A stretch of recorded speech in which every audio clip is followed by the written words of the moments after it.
के तरबूज। एक गांव में राम नाम का किसान रहता था।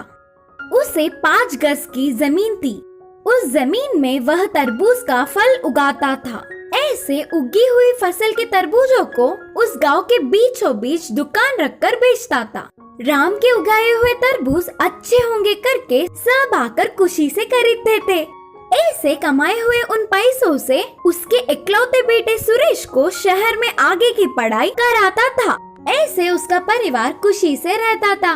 और फिर जैसे हर किसी का समय हमेशा एक ही जैसा नहीं होता, वैसे ही राम को 1 साल से तरबूजों के व्यापार में नुकसान आ रहा था। इसका कारण था कि फसल ठीक आने पर भी खरीदने वालों की गिनती कम हो जाना। इससे बहुत देर तक तरबूजों के ऐसे रहने पर वे सब खराब हो जाते। इस बार भी अच्छी फसल आई, पर फिर भी खरीदने वाला तो है ही नहीं। तब उसके एक मित्र ने सलाह दिया कि राम, ऐसे इन्हें और कितने दिन रखकर खराब कर लोगे? तुरंत शहर जाकर बड़े बाजार में बेच दो, कम से कम उसके पैसे तो आएंगे। चलो ठीक है करके गाड़ी पे तरबूजों को लेकर शहर चला राम। शहर में भी उसने 2-3 रुककर देखा, लेकिन फिर भी उधर गिराक और खरीदने वाले व्यापार भी ना होने पर वापस गांव लौटते हुए उन तरबूजों को नदी में फेंक दिया। एक समय में कितने अच्छे से जिंदगी को जी रहा था। हे भगवान, अब मेरी स्थिति पूरी उल्टी हो गई। बोलते हुए रोककर घर पहुंच गया राम। फिर बाद में शहर में पढ़ने वाले उसके बेटे सुरेश को बुलवाया और पूरी स्थिति का विवरण किया। देख बेटा, फसल के व्यापार में पूरा नुकसान हो गया। 1 रुपये की भी कमाई नहीं हो पाई। अब मैं तुझे भी नहीं पढ़ा पाऊंगा। किसी न किसी दुकान में काम करके अब तुझे ही हमें संभालना होगा। पर मुझे ये बताओ पापा, क्या अब तरबूजों को लोग क्यों नहीं खरीद रहे हैं? बोलकर सुरेश ने प्रश्न किया। हमारे ही नहीं बेटे, असल में वह तरबूज बहुत पुराने समय से फल है। उन्हें तो पहले से ही देखते आ रहे हैं ना, तो इसीलिए सारे लोग तरह तरह के नए फलों को पसंद कर रहे हैं। बोलते हुए पापा ने विवरण दिया।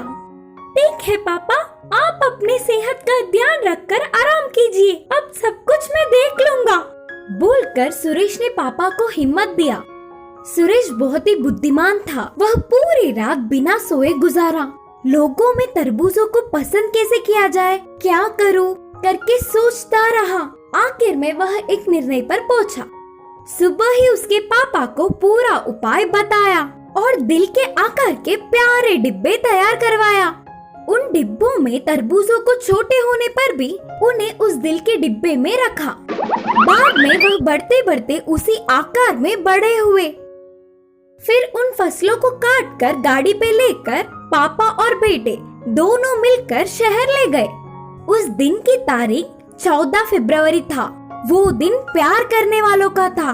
उन्हें बाजार में रखकर चिल्ला रहा था कि आओ आओ, जल्दी जल्दी आओ, प्यार के तरबूज। आपने इन्हें कभी भी नहीं देखे होंगे। आप इन दिल के आकार के प्यारे तरबूजों को लेकर आपके प्यार को खुश करो।